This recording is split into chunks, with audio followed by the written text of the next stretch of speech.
LG's tag-on function uses new and innovative features to allow you to conveniently add news cycles, check the status of your appliance, or diagnose your appliance all from your smartphone. Before starting, make sure your phone is equipped with NFC and enable the feature. NFC is available in most of the newer Android smartphones. The NFC feature can be activated on your smartphone by going to your phone's settings menu.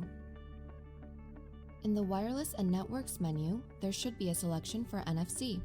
Some phones may be different, so check with your owner's manual to confirm if NFC is equipped with the phone and how to properly activate it.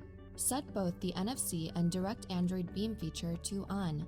Within the NFC menu, if one is available, make sure that the option to use read and write, and also the P2P receive is set to on. Once you have activated the NFC feature on your phone, open the LG Laundry app and select the Tag On feature.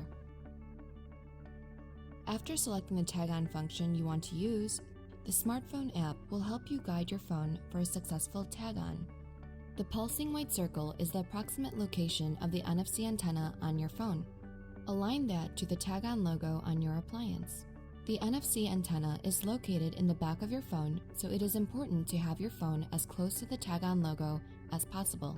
It is acceptable to touch the back of the phone to the Tag On logo. After a successful tag, the results will be displayed on the smartphone app. If there is no response, move the phone around until the Tag On is successful.